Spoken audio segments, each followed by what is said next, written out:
అగ్రవేద పారాయణ యజ్ఞాన్ని మొదలుపెట్టి 5వ రోజు సాయంకాలం మరి ఇప్పుడు 977 మంత్రం నుంచి మొదలుకొని ఆహ్వానిస్తాము. మీరందరూ కూడా స్వాహాకారం చెప్పండి. ఓం ఆలో భరామాపరిష్ఠ అరాతే మానో రక్షి రక్షిణామీయమానాం నమో వీరాంసయా అసమృద్ధయే నమో అస్వరాతయే స్వాహా. ఓం యమరాతే పురోధస్తే పురుషం పరిరాపిణం నమస్తే తస్మై కృణ్మో మావనిం యతయా నమో స్వాహా.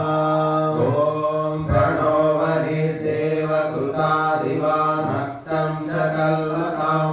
అరాదిమను ప్రేమో భయం నమో అస్వరాతయే స్వాహా. ఓం సరస్వతీ మనుమతిం భగం యంతో హవామహే వాచం దుష్టా మధుమతీమవాదిశం దేవానాం దేవహూతిషు.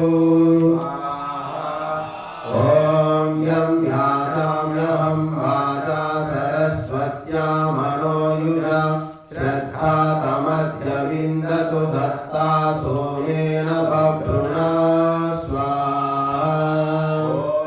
ఆవిరం మా వాచం నో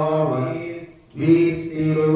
ఆవింద్రాగ్ని ఆభరతాం నో వసూని సర్వే నో అద్యదిత్ సంతో రాతిం ప్రతిహర్యతు స్వాహా. పరోపేయ సముద్రే విదేహేతిం నయామసి వేదత్వాహం నిమీమంతి మిగుదంతి మరాతే స్వాహా. స్వప్నయా సచసేజనం అరాదే చిత్తం వీత్సంధ్యాగూతిం పురుషస్య చ స్వాహా. యా మహతి మహోన్మానా విశ్వా ఆశావ్యానశే తస్యై హిరణ్యకేశై నిర్వృత్యా అగరం నమః స్వాహా. ఓం హిరణ్యవర్ణాసుభగా హిరణ్యకశిపుర్మహి తస్యై హిరణ్యతాపయే రాజ్ఞాగరం నమః స్వాహా. ఓం ఐకంకతేన వీరనైవేద్య ఆజ్యంబః ఆగ్నేతా ఇహ మారయ సర్వహాయంతు మే హవం స్వాహా. ఓం ఇంద్రాయ మే హవమిదం కరిష్యామి తశృణు ఇమైంద్రాదిసరా ఆకూతిం సనమంతు మే దేవీశకేమ వీరం జాతవేదస్తనో వశిన్ స్వాహా. ఓం యదా సమభుతో దేవా దేవా సంశిషిషతి మా తస్యాగ్నిర్హవ్యం వాక్షిధవం దేవా అస్య మోపగుర్మమైవ హవమేవ న స్వాహా. ఇంద్రసయవచసాయిత అవిమృకైవ మధ్యేత సవో జీవన్మామోది ప్రాణమస్యాపి నయ్యత స్వాహా. యమమీ పురోదధిరే బ్రహ్మాణమపభూతయే ఇంద్రసతే అధస్పదం తం ప్రత్యస్యామి మృత్యవే స్వాహా. యది ప్రేయుర్దేవ పురా బ్రహ్మవర్మాణి చక్రిరే తనూపానం పరిపానం గృహ్ణానాయ దుపోచిరే సర్వం తదరసం కృధి స్వాహా. జ్ఞానసావతి సరాంశకార కృణవచ్చయాన్ త్వం త్వానిద్రవృత్రహన్ ప్రతీచా పునరాకృతి యథాముం తృణం జనం స్వాహా. యతేంద్ర ఉద్వాజనం లబ్ధ్వా చక్రే అధస్పదం కృణ్వేహమధరాం సతాముంచశ్వతీభ్యः సమాభ్యः. ఓం అత్రైనానింద్రవృత్రహన్నుగ్రో మర్మణి విద్య అత్రైవానానవితిష్టేంద్రవిత్ जहं तव अनुत्वेन्द्रारभामहे श्यामसुमतो तव स्वाहा ॐ दिवे स्वाहा ॐ पृथिव्यै स्वाहा ॐ अन्तरिक्षाय स्वाहा ॐ अन्तरिक्षाय स्वाहा ॐ दिवे स्वाहा ॐ पृथिव्यै स्वाहा ॐ सूर्यो मे चक्षुर्वाता प्राणोऽन्तरिक्षमात्मा पृथिवी शरीरम् आश्रुतो नामाहमयमस्मि सा आत्मनं निदधे द्यावा पृथिवीभ्यां गोपीताय स्वाहा ॐ उदायुरुत्तरमुत्कृतमुत्कृत्यामुन्मनीषामुन्द्रियम् आयुष्कृदायुष्पत्नी सदावन्तो गोपावे गोपायतं मा आत्मसदो मे माहिंसिष्टं स्वाहा ॐ अश्ववर्म मे सिंहो मा राजादिशो धायुरभिदासात् एतस्सरुच्छा स्वाहा ॐ अश्ववर्म मे सिंहो मा दक्षिणाया दिशो धायुरभिदासात् एतस्सरुच्छा स्वाहा ॐ अश्ववर्म मे सिंहो मा प्रतीचा दिशो धायुरभिदासात् एतस्सरुच्छा स्वाहा ॐ अश्ववर्म मे सिंहो मा मोदिच्छा दिशो धायुरभिदासात् एतस्सरुच्छा स्वाहा ॐ अश्ववर्म मे सिंहो मा ध्रुवाया दिशो धायुरभिदासात् एतस्सरुच्छा स्वाहा ॐ अश्ववर्म मे सिंहो मा मूर्ध्वाया दिशो धायुरभिदासात् एतस्सरुच्छा स्वाहा ॐ अश्ववर्म मे सिंहो मा दिशामन्तर्देशेभ्यो धायुरभिदासात् एतस्सरुच्छा स्वाहा ॐ ध्रुवतामन उपह्वये मातरिष्वना प्राणापानो सूर्यश्चक्षुरन्तरिक्षा श्रोत्रं पृथिव्याः शरीरम् सरस्वत्या वाचमुपह्वयामहे मनोयुजा स्वाहा ॐ कथं महे असुराया प्रवीर्य कथं पित्रे हरये त्वे च नृण्णः वृष्णिं वरुणदक्षिणां ददावान् पुनर्मुखत्वं मनसा चिकित्सीः स्वाहा ॐ न कामेन पुनर्मभो भवानि संचक्षेकं पृश्निवेतामुपादे केन नुत्वमदर्वन् काव्येन केन जातेनासि जातवेदाः स्वाहा ॐ सत्यमहं कबीरः काव्येन सत्यं जातेनास्मि जातवेदः नावेदासो नार्यो महित्वा व्रतं हिमाय यदहं धरिष्ये स्वाहा ॐ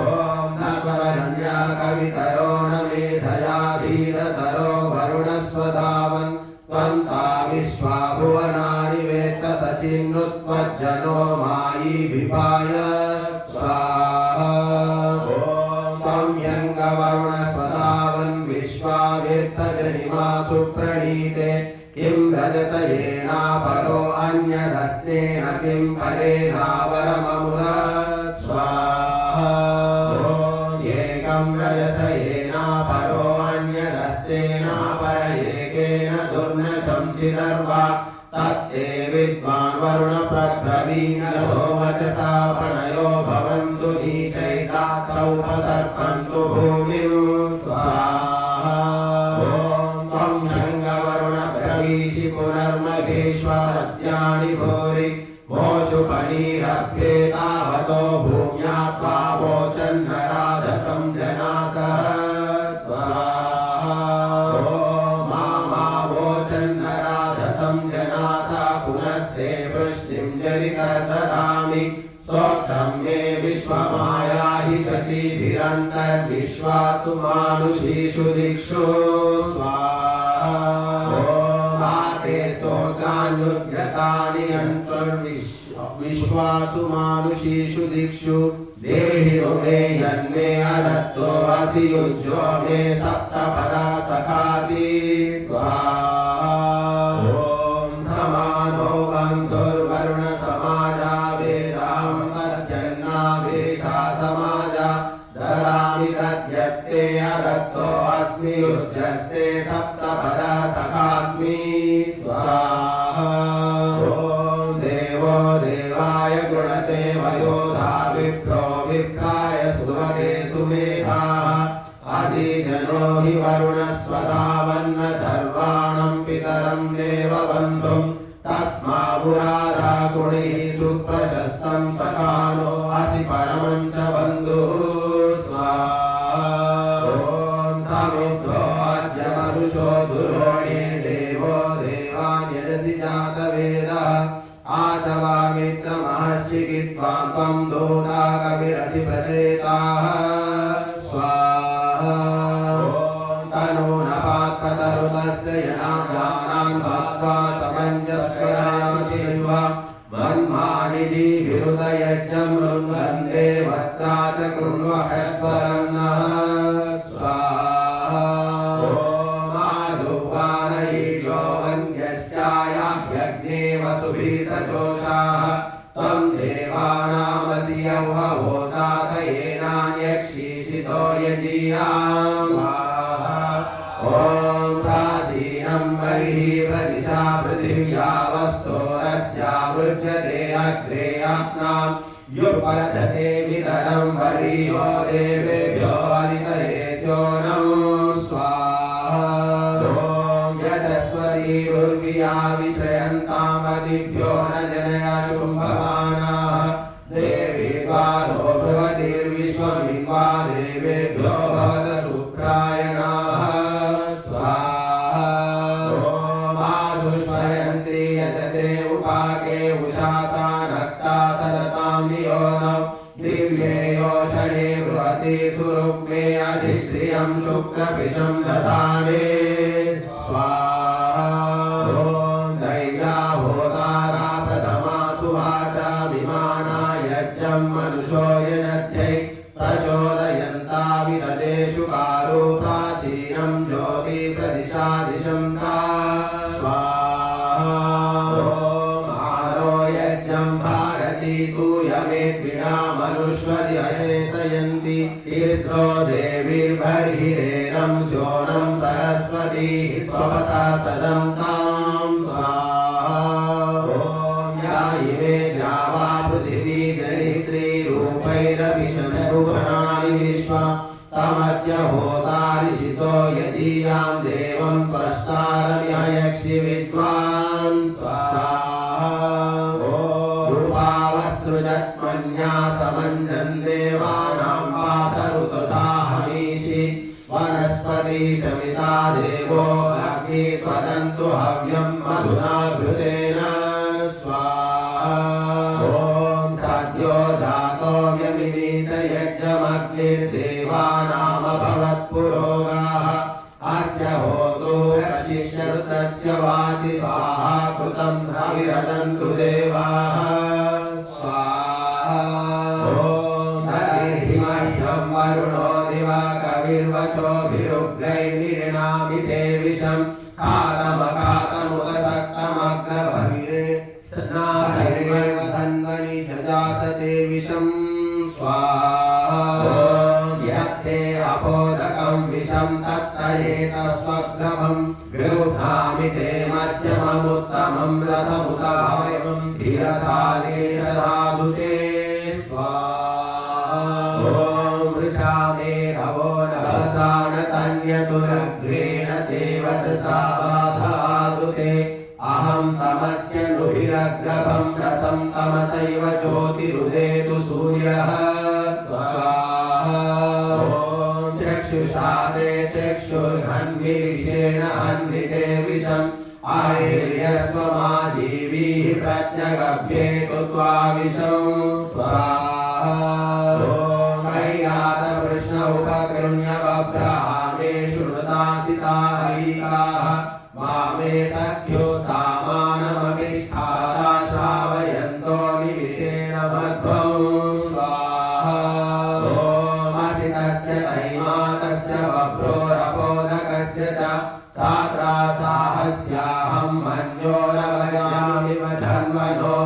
पञ्चामि रथामिव स्वाहा ॐ आदिगी च विदिगी च पिता च माता च विद्विद्भवः सर्वतो बन्धुर्वसाहं करिष्यथ स्वाहा ॐ गुरुभुवाय दुहिता जाता दास्य सिद्ध्या रतङ्कं तदृशीनां सर्वासामरसं विशो स्वाहा ॐ कर्णाश्वाभितरप्रविद्गिरेरवचरन्तिका याः काशेमाः कणित्रिमास्तासामरसतमं विशो स्वाहा ॐ ताभुवं न ताभुवं न घेत्वमसि ताभुवं ताभुवेनारसं विशो स्वाहा तस्तुवं न तस्तुवं सखेत्वमसि तस्तुवं तस्तुवेनारसं विशो स्वाहा ॐ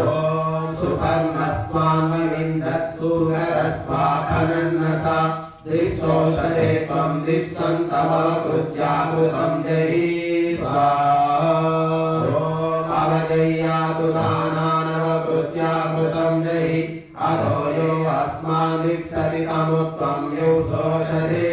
स्वाहा ॐ हृष्यस्येव परीशासं परिकृत्य परित्वचः कृत्यां कृत्याकृते देवानिष्कमिव प्रतिमुञ्चत स्वाहा ॐ पुरा कृत्यां कृत्याकृते हस्तगृह्यपराणय समक्षमस्मादेहि यथा कृत्याकृतं मनः स्वाहा ॐ कृत्याः सन्तु कृत्याकृते शपथा शपथीयते सुहोरतैव वर्ततां कृत्याकृतं पुनः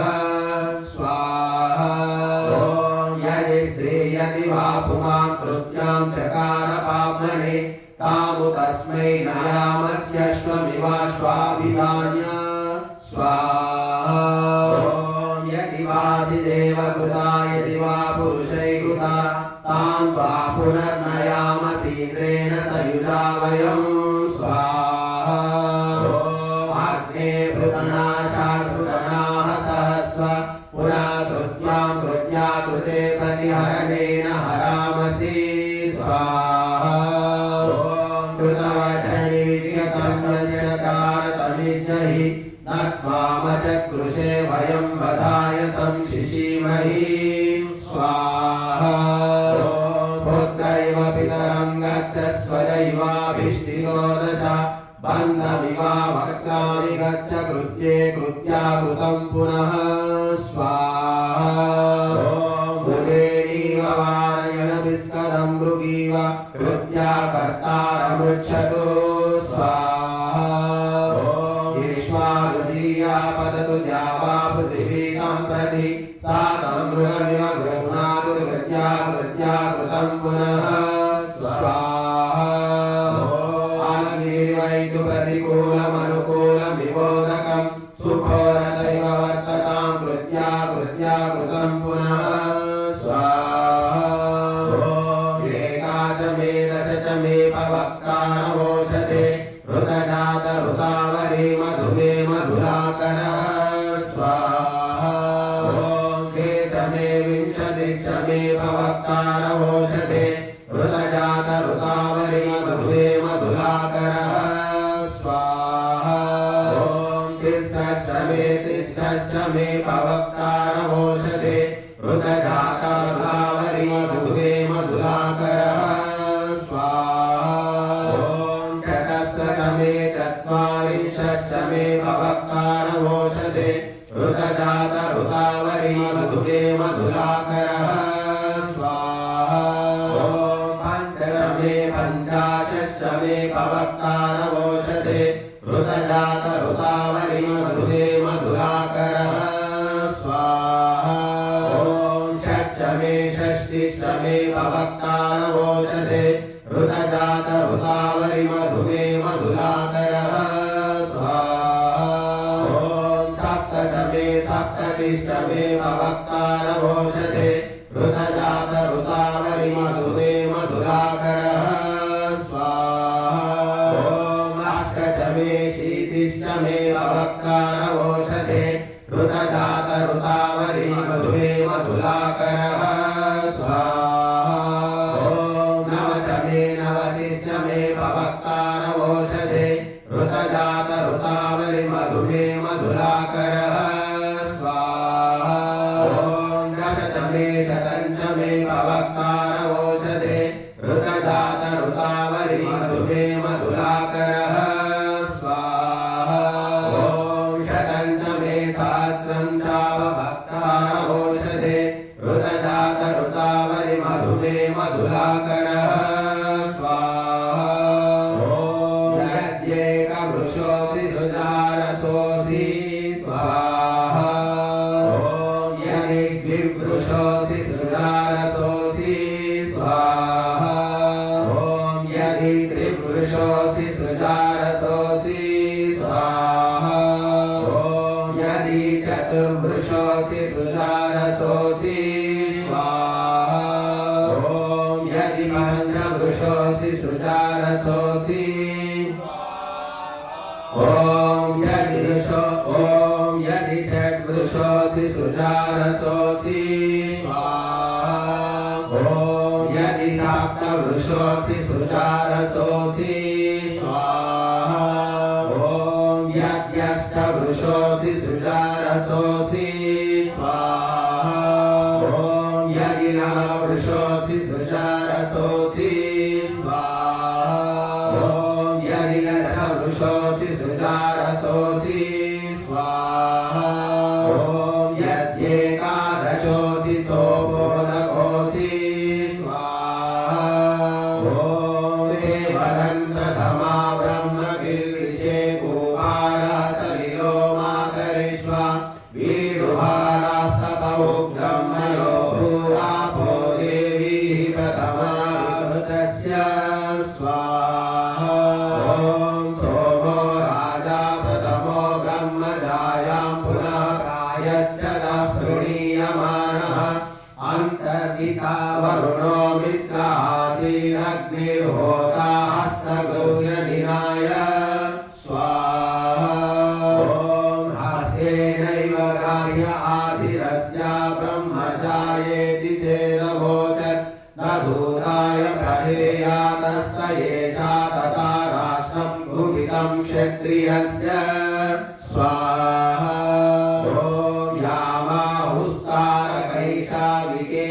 यामाहुस्तारकैशाविकेशयुत्सुनां ग्राममवपद्यमानां सा ब्रह्मजाया विदुनोति राष्ट्रं यत्र पापादिशच उल्कुषीमान् स्वाहा ब्रह्मचारी चरति मे विशद्विषास देवानां भवत्येकमङ्गं तेन जायामन्वविन्दत् बृहस्पति सोमेन नीतां जुह्वं न देवाः स्वाहा देवा वा एतस्यामवदन्त पूर्वे सप्त ऋषयस्तपसा ये निषेदुः भीमा जाया ब्राह्मणस्य पनीता दूतां ददाति परमे व्योमन् स्वाहा ये गर्भावपद्यन्ते जगद्यच्चापलोक्यते वीराये तृह्यन्ते विदो ब्रह्मजाया हिनस्थितां स्वाहा भूतयत्पतयो रशस्त्रियाः पूर्वे अब्राह्मणाः ब्रह्मचेतस्तमग्रही स एव पतिरेकदा स्वाहा ब्राह्मण एव पतिर्नराजन्यो न वैश्यः तत्सूर्या प्रब्रुवन्नेति पञ्चभ्यो मानवेभ्यः स्वाहा पुनर्वै देवाददुः पुनर्मनुष्याददुः राजाना सत्यं गृह्णाना ब्रह्मजायां पुनर्ददुः स्वाहा पुनर्दाय ब्रह्मजायां कृत्वा देवे निखिलविषम् ऊर्जं पृथिव्या भक्त्वोरुगाय मुसासते स्वाहा नास्य जाया शतवाही कल्याणी कल्पमाशये यस्मिन् राष्ट्रे निरुध्यते ब्रह्मजाया चित्या स्वाहा ॐ रविकर्णः पुरुषा तस्मिन् विश्वहिदायते यस्मिन् राष्ट्रे निरुध्यते ब्रह्मजाया चिद्या स्वाहा नास्य क्षता निष्कग्रीवसूनानामेत्यग्रतः यस्मिन् राष्ट्रे निरुध्यते ब्रह्मजाया चिद्या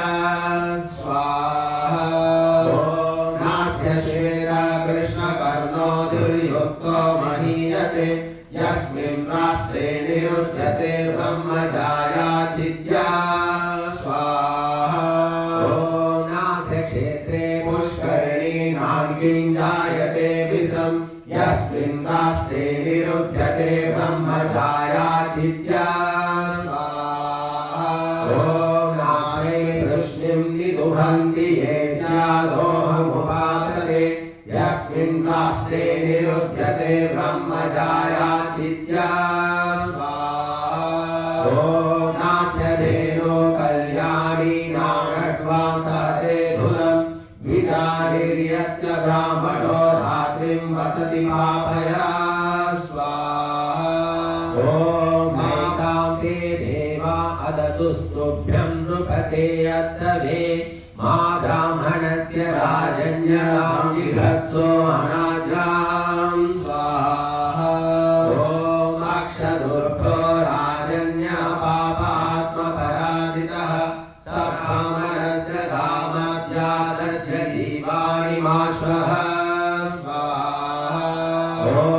आविष्टिता गविषा भृता कोरिव चर्मणा सा ब्राह्मणस्य राजन्यदृष्टैषा गौरमाद्या स्वाहा ॐ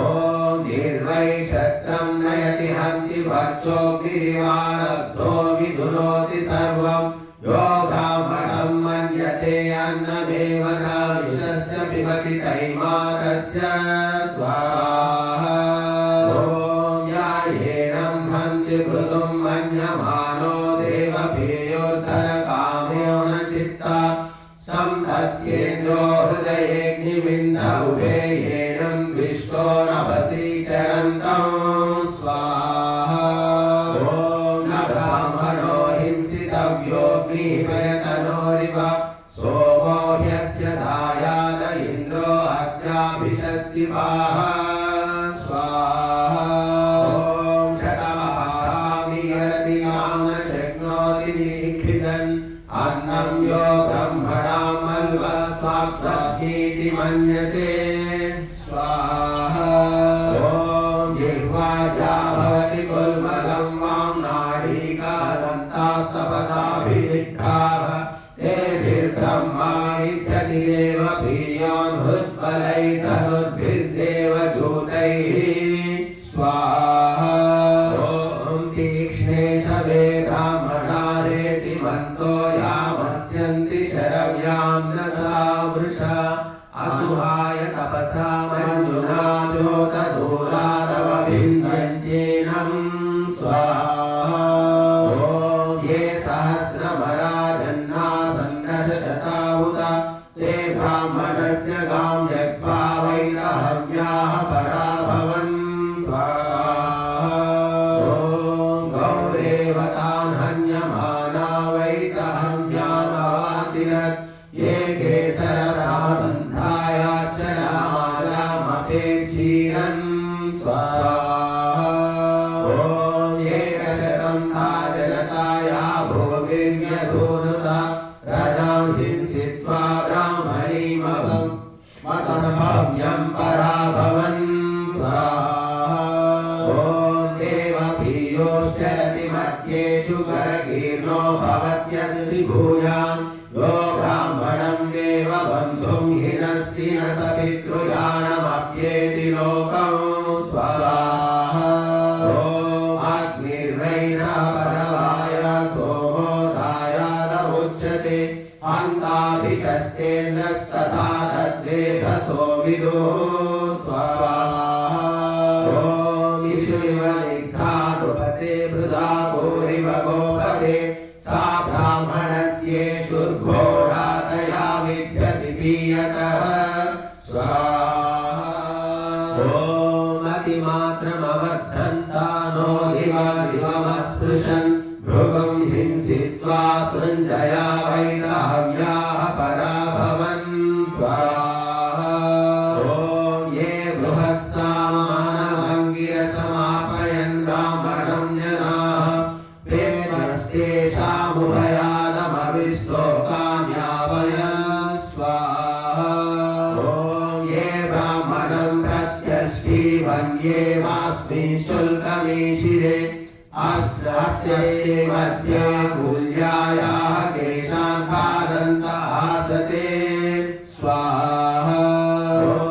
ब्रह्मकवि पच्यमाना यावत्साभिविजङ्गले तेजो राष्ट्रस्य निर्हन्ति न वीरो जायते वृषा स्वाहा ॐ क्रोरवस्यामाशसनं दृष्टं विषितमस्य ते क्षीरं यदस्याः पीयते तद्वै पितृषु किल्बिषं स्वाहा उग्रो राजा मन्यमानो ब्राह्मणं यो जिगत्सति परादर्शिच्यते राष्ट्रं ब्राह्मणो यत्र जीयते स्वाहा अष्टापदी चतुरक्षी चतुश्रोत्रा चतुर्हनुः यस्याधिजिह्वा भूत्वा सा राष्ट्रमवधूनुते ब्रह्मज्ञस्य स्वाहा तद्वै राष्ट्रमास्रवति नावं भिन्नामिवोदकं ब्रह्माणं यत्र हिंसन्ति तं राष्ट्रं हन्ति तुच्छुना स्वाहा तं वृक्षा अपसेदन्ति छायां नोपगायिनि यो ब्राह्मणस्य सद्धनमभिनारदमन्यते स्वाहा ॐ विषमेतद्देव कृतं राजा वरुणो ब्रवीत् न ब्राह्मणस्य गां त्यक्त्वा राष्ट्रे जागार कश्चन स्वाहा ॐ न वैवतानवतयो या भूगिर्यधूनुता प्रजां हिंसित्वा ब्राह्मणीमसम्भव्यं पराभवन् स्वाहा ॐ यां मृतायानुबध्नन्ति पूज्यं पदयोपनि तद्वै ब्रह्मज्यते देवा उपस्तरणमब्रुवन् स्वाहा ॐ अश्रूणि कृपमानस्य यानि जीतस्य वा मृदुः तं वै ब्रह्मज्यते देवा अपामागमधारयन् स्वाहा ॐ येन मृतं श्रवयन्ति श्मश्रूणि येनोन्नते तं वै ब्रह्मज्यते देवाः अपामागमधारयन् स्वाहा ॐ न वर्षं मैत्रावरुणं ब्रह्मज्यमभिवर्षति नास्मै समति कल्पते न मित्रं नयते वशं स्वाहा घोषो दुन्दुभि सत्त्वनायन् वानस्पत्य संभृतौ श्रियाभिः वाचं शृणुवानो गमयन्त सपत्ना संहैव ज्येष्ठन्नभितं स्तनीः स्वाहा ॐ सिंहैवास्तानि गुहयो निबद्धोऽभिनन्दन् वृषभो वासितामिव वृषा त्वं वत्रयस्ते सपत्ना इन्द्रस्ते शुष्मो अभिमातिशाहः स्वाहा ॐ वृषेव यूथे सहसा विधानो गम्यन्नभिरुवसन्धनादि शुचा विद्यहृदयं परेषां हित्वा ग्रामान् प्रच्युतायन्तु शत्रवः स्वाहा ॐ सञ्जयन् वृतना ऊर्ध्वायुर्गृह्या गृह्णानो बहुधा विचक्ष्व दैवीं वाचं द्वन्द्वुव आगुरस्व वेदाः शत्रूणामुपभरस्व वेदः स्वाहा ॐ दुन्दुभे वाचं प्रयतां वदन्ति मा शृण्वतीनाधिराघोषबुद्धा नारी पुत्रं धावतु हस्तगृह्यामित्री भीता समरे वदानां स्वाहा ॐ पूर्वो दुन्दुभे प्रवरासि वाचं भूम्याः पृष्ठे वदरोचमानः अमित्रसेनामभिवन्यमानो जुमत्वदरुन्दुभे सूनृतावर् स्वाहा ॐ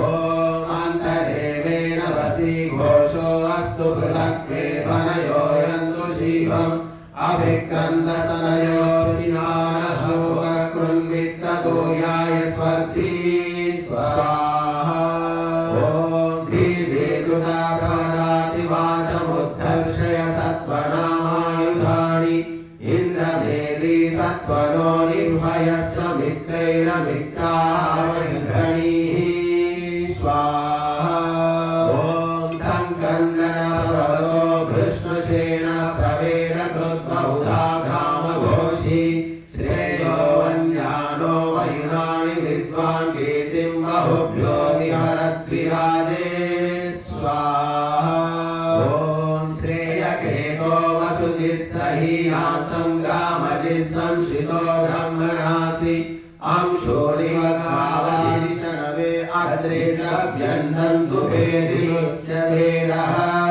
स्वाहा ॐ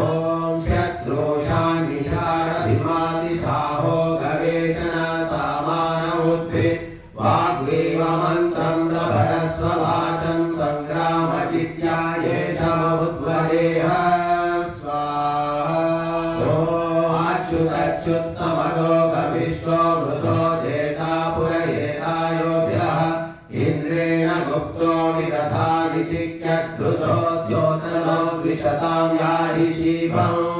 स्वाहा ॐ हृदयं वैमनस्यं विरामित् सदा मित्रेषु दुन्दुभे विद्वेषं कश्मशं भयममित्रेषु निदध्मस्य मैनां दुन्दुभे जहि स्वाहा ॐ रुद्रेवमाना मनसा चक्षुषा हृदयेन च धावन्तु बिभ्यतो मित्राः प्रतासेनाज्येहुते स्वाहा ॐ वानस्पत्य सम्भृतौ श्रियाभिर्विश्वगोत्र्यः प्रत्रासममित्रेभ्यो वदाज्येनाभिघारितः स्वाहा ॐ यथा मृगाः संविदन्त आरण्याः पुरुषारथि एवात्मं दुन्दुभे मित्रानभिकृतपत्रायाधो चित्तानि मोहय स्वाहा ॐ यथा वृकादजावयो धावन्ति बहुविभ्रतीः एवात्मं दुन्दुभे मित्रानभिकृतपत्रायाधो चित्तानि मोहय स्वाहा ॐ यथा सेनापतत्रिणा संविधन्ते अहर्दिविसिंहस्य स्तनधोर्यथा एवात्मं दुन्दुभे मित्रानभिक्रन्दपत्रायाधो चित्तानि मोहय स्वाहा परामित्रान् दुन्दुभिना हिरण्यस्याजिनेन च सर्वे देवादिप्रसन्ये सङ्ग्रामस्येषते स्वाहा ॐ यैरिन्द्रा प्रक्रीडते पद्घोषैष्ठायया सह तैरैमित्रास्त्रसन्तु नो विजेययञ्जनैकशः स्वाहा ॐ या घोषा दुन्दुभयो विक्रोशन्तु या दिशः सेनाः पराजिता यतीरमित्राणमनीकशः स्वाहा ॐ आदित्यचक्षुरारस्वमरीचयोनुधावत अस्सङ्गिनीरासृणत विगते बाहुवीर्ये स्वाहा ॐ यूयमुग्रा मरुता वृष्णिमातर इन्द्रेण युजा ब्रह्मणीत शत्रून् सोमो राजा वरुणो राजा महादेव उत मृत्युरिन्द्र स्वाहा ॐ एता देवसेना सूर्यकेतव सचेतसः अमित्रानो जयन्तो स्वाहा ॐ अग्निस्तक्मानमपबाधतामित सोमो ग्रावा वरुणापूतदक्षाः वेदिर्वैः समिदाशोषुजानापद्वेषांस्य मुया भवन्तो स्वाहा ॐ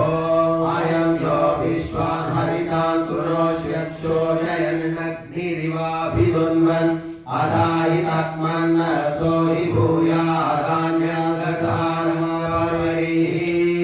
स्वाहा ॐ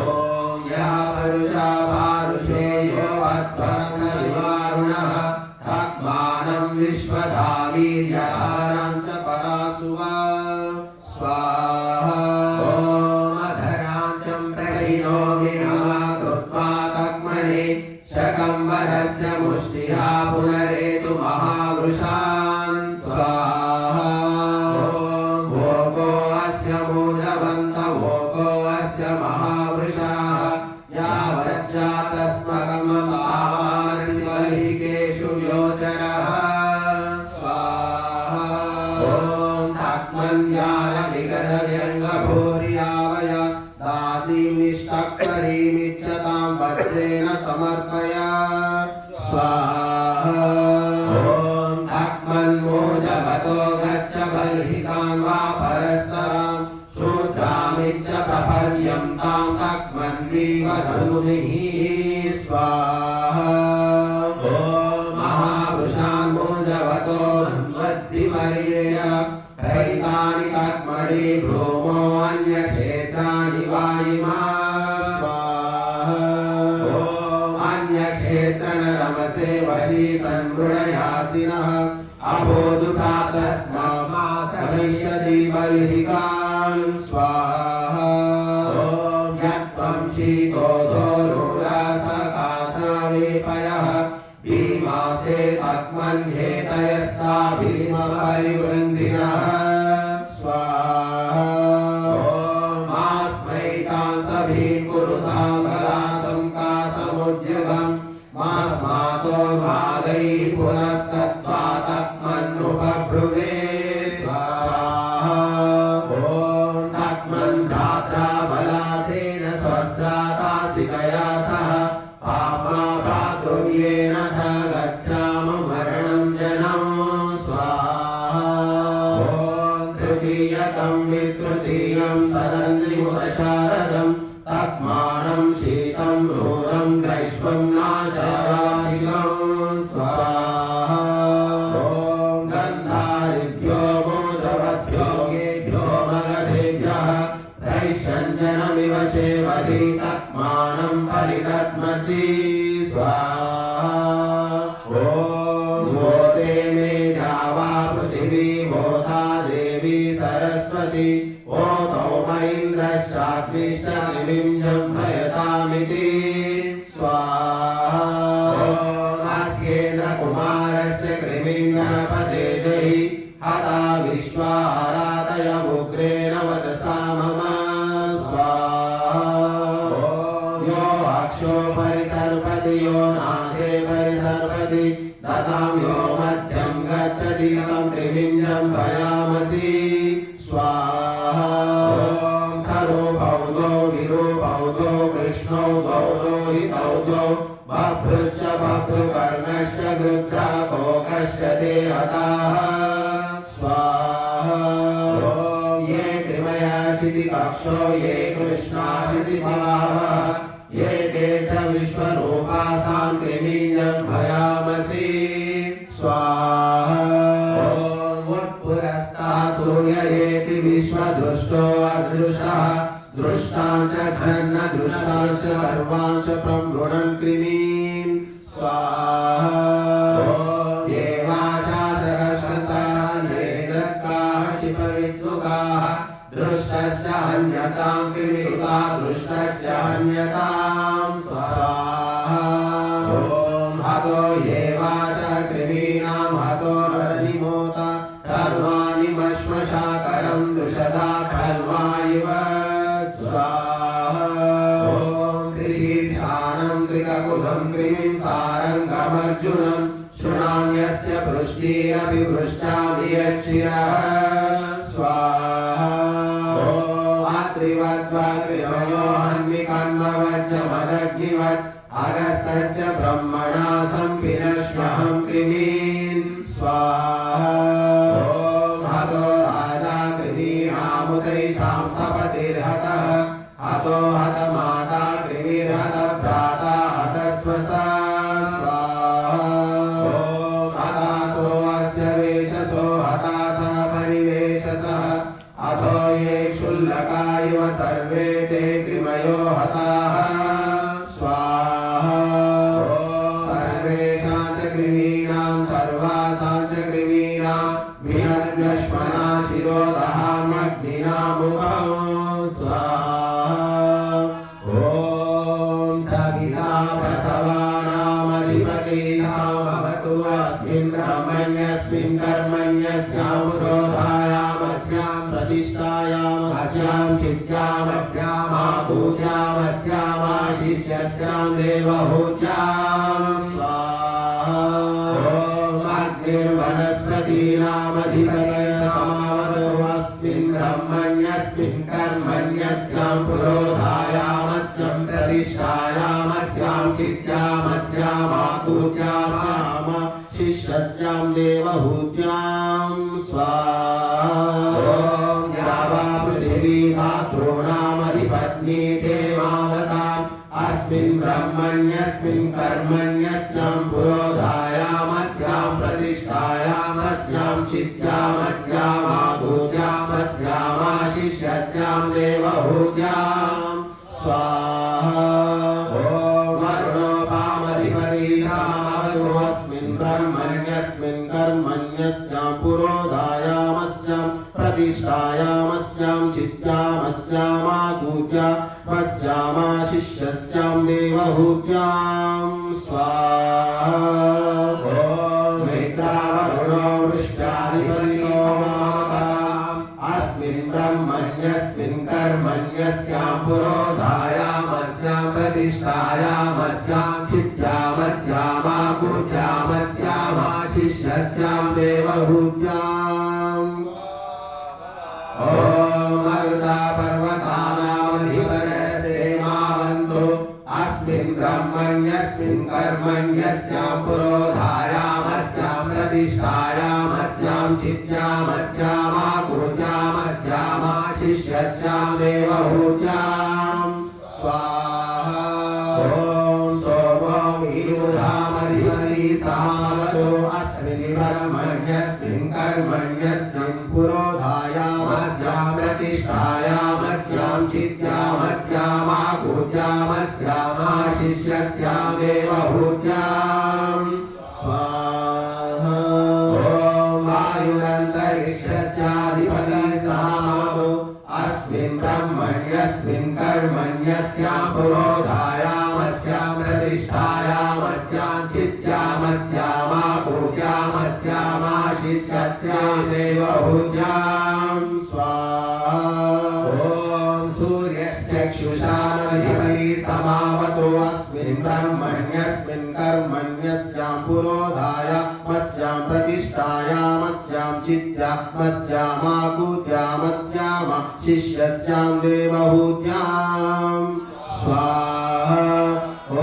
चन्द्रमा नक्षत्राणामधिपतिः समावतु अस्मिन् ब्रह्मण्यस्मिन् कर्मण्यस्यां पुरोधायामस्यां प्रतिष्ठायामस्यां चित्यामस्यामाकूत्यामस्यामाशिष्यस्यां देवहूत्यां स्वाहा